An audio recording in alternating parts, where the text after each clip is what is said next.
Yes, my dear students, good morning. Today we will discuss chapter 3 and our topic is public corporation.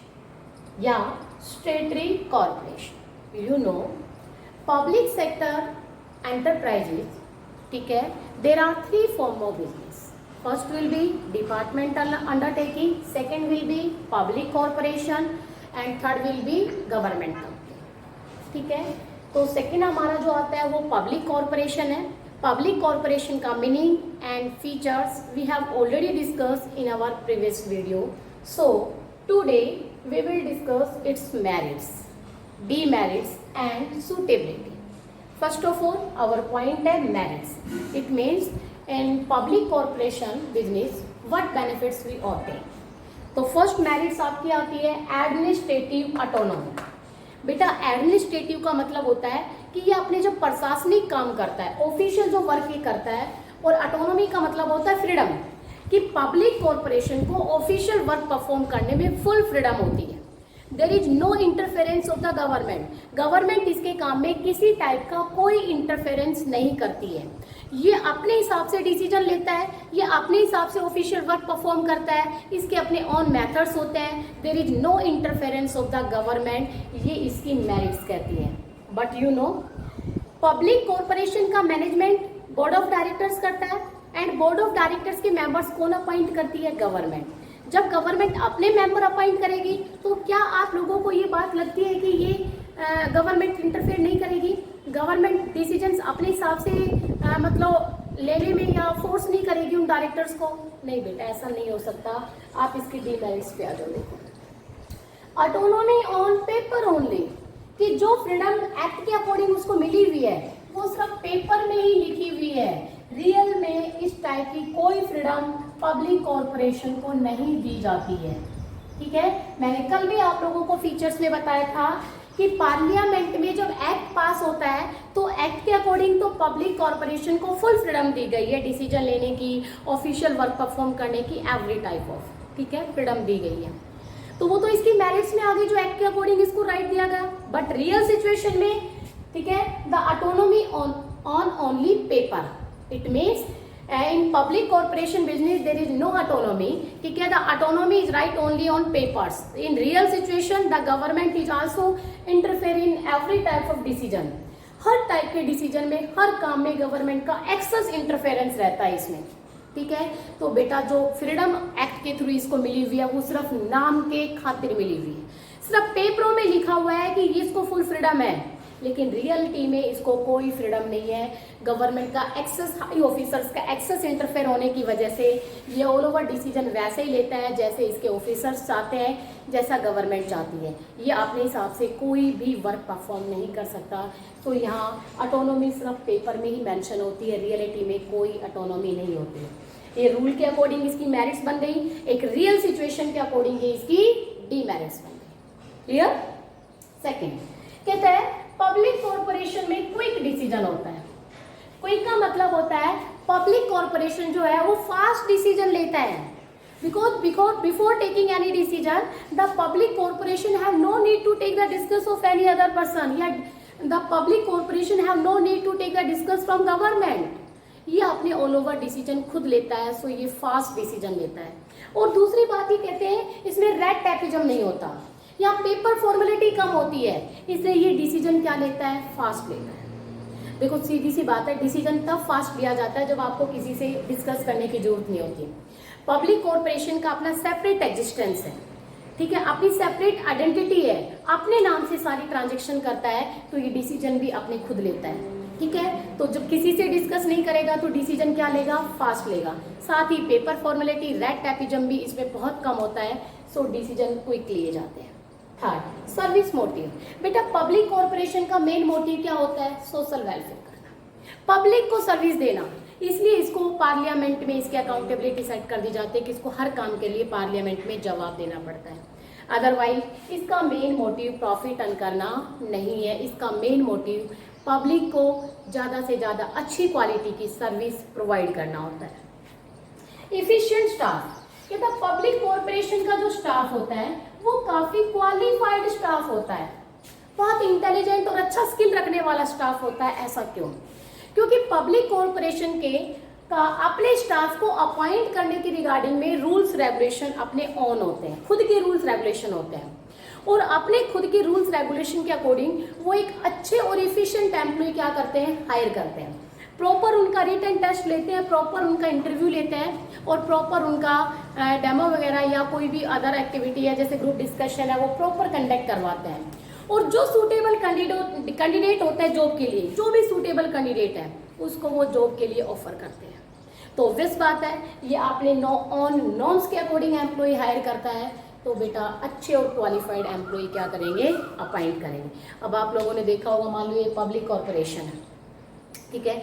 अभी आप लोगों ने एक देखा होगा न्यूज में, आजकल एक न्यूज बड़ी हाईलाइट होती है, यूपी की एक अनामिका नाम की टीचर ने 25 स्कूल में नौकरी कर ली है, ठीक है।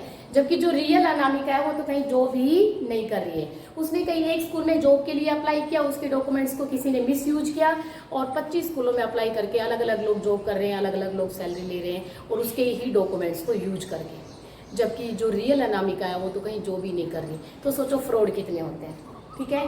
लेकिन यहाँ कहता है कि भाई अच्छे क्वालिफाइड एम्प्लॉय हायर किए जाते हैं, प्रॉपर टेस्ट दिए जाते हैं, इसलिए यहाँ का स्टाफ काफ़ी इफिशिएंट होता है। उसके बाद आता है प्रोफेशनल मैनेजमेंट। अब बेटा आप लोगों को पता है भाई पब्लिक कॉर्पोरेशन का मैनेजमेंट कौन करते हैं, इसके ओनर करते हैं, गवर्नमेंट करती है? नहीं, बोर्ड ऑफ डायरेक्टर्स इसका मैनेजमेंट करते हैं। और बोर्ड ऑफ डायरेक्टर्स बहुत एक्सपर्ट और क्वालिफाइड पर्सन होते हैं अपने फील्ड के।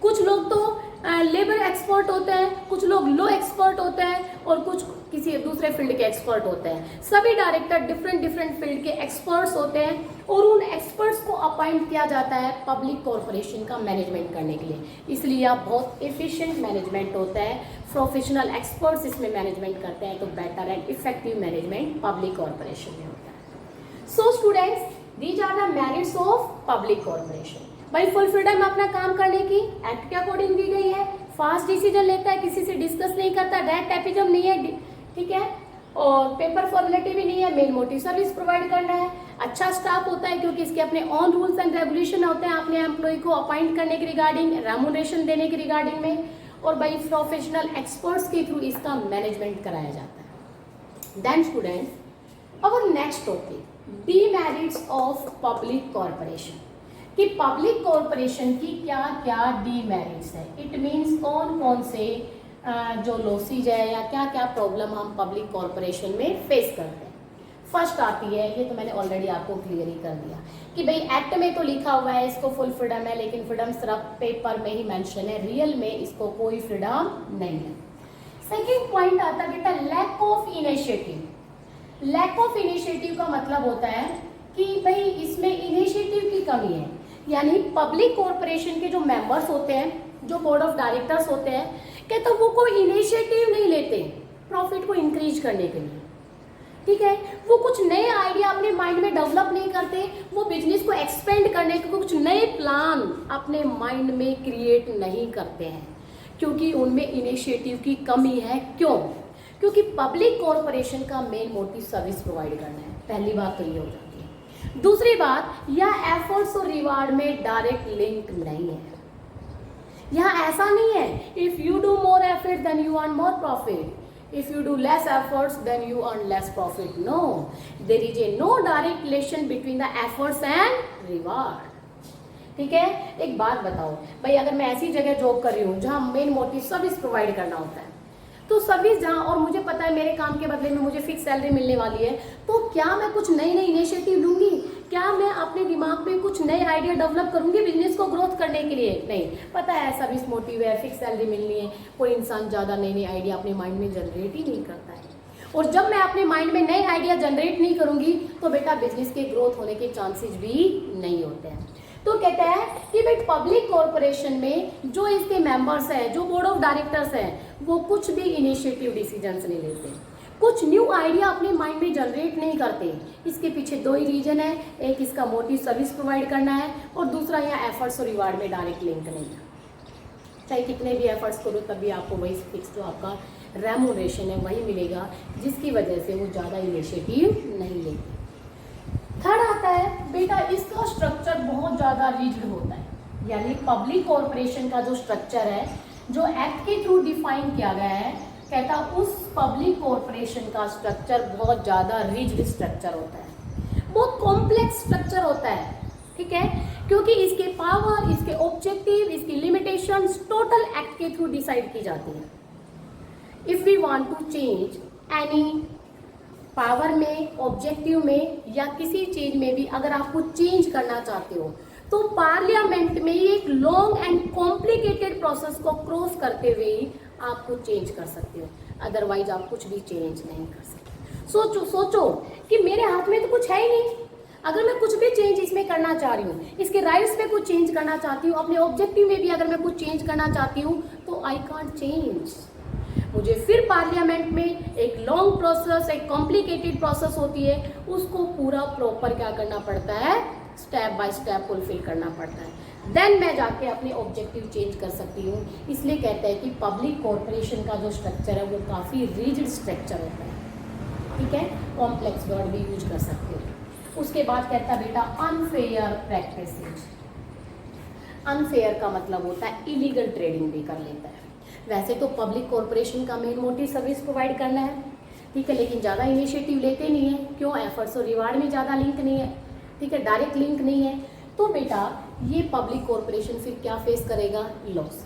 समटाइम पब्लिक कॉर्पोरेशन अपने लॉस को कवर अप करने के लिए, अपने लॉस को छुपाने के लिए अनफेयर ट्रेडिंग अडॉप्ट कर लेता है, यानी अपनी सर्विस को हाई रेट पर कस्टमर्स को सेल करके कस्टमर्स का एक्सप्लॉयटेशन करता है।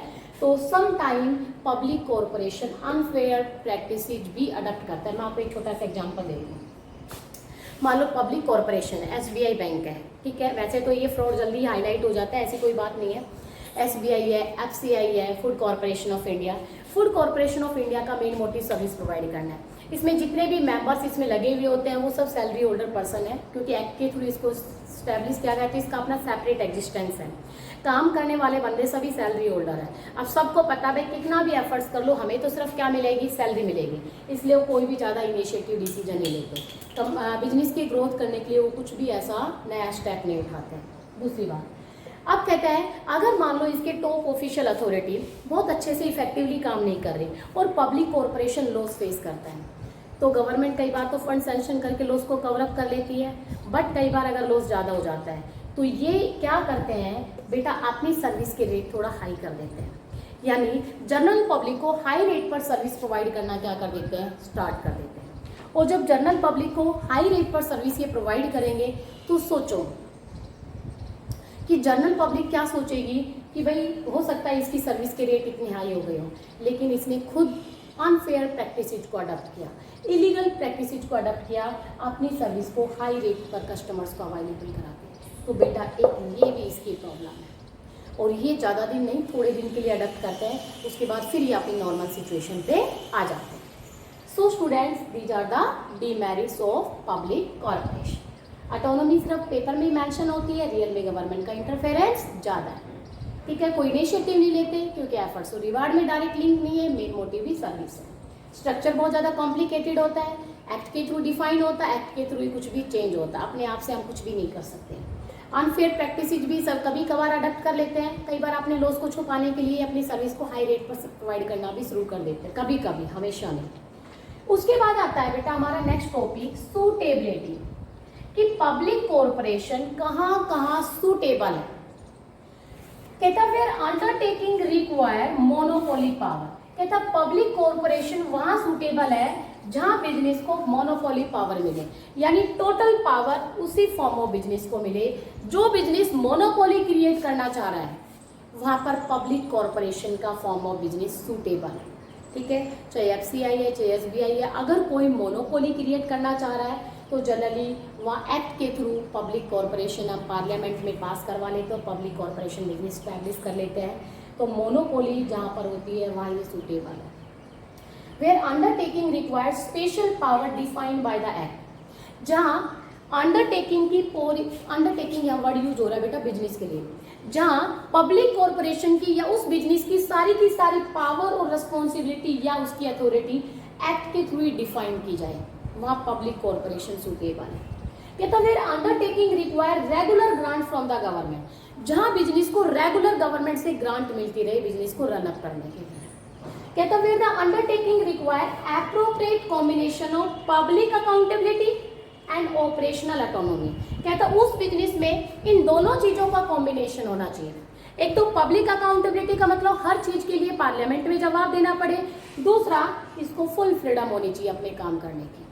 कहता जिस बिजनेस में भी इन दोनों चीजों का कॉम्बिनेशन है, काम करने की फुल फ्रीडम, हर चीज के लिए पार्लियामेंट में जवाब देना, जिस बिजनेस में भी इन दोनों का कॉम्बिनेशन है वह पब्लिक कॉरपोरेशन वाला बिजनेस सूटेबल है। ठीक है, जहाँ मोनोपोली चाहिए, जहाँ पार्लियामेंट एक्ट के थ्रू उनके पावर, रिस्पॉन्सिबिलिटी, ऑब्जेक्टिव डिसाइड हो, जहाँ फुल फ्रीडम हो काम करने के लिए, और जहाँ रेगुलर मुझे गवर्नमेंट से ग्रांट मिलती रही, बेटा वहाँ पर मैं पब्लिक कॉरपोरेशन बिजनेस क्या करूँगी, सेटअप करूँगी। सो स्टूडेंट्स, हमारा जो सेकेंड फॉर्म ऑफ बिजनेस था पब्लिक सेक्टर का, पब्लिक कॉरपोरेशन, वो आज हमारा क्या हो गया, खत्म हो गया।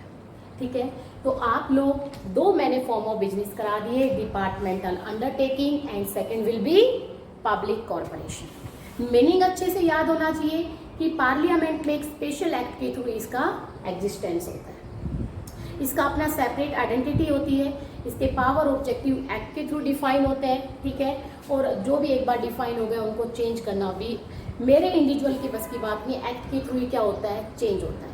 तो ये चीज़ें आप क्या करोगे, इसके मीनिंग में, इसके एग्जाम्पल्स, इसके फीचर्स तो क्या होती है, मेरिट्स और डिमेरिट्स दोनों को मिला के फीचर्स होती है, या फीचर्स में से ही कुछ पॉइंट पॉजिटिव होते हैं वो मेरिट्स में डाल देते हैं, जो पॉइंट नेगेटिव होते हैं बेटा उनकी डीमेरिट्स बनाते हैं। कोई ऐसा स्पेशल नहीं है कि अलग अलग आपको चीज़ों को याद, ठीक है, बस नोट साथ साथ जरूर बनाएं।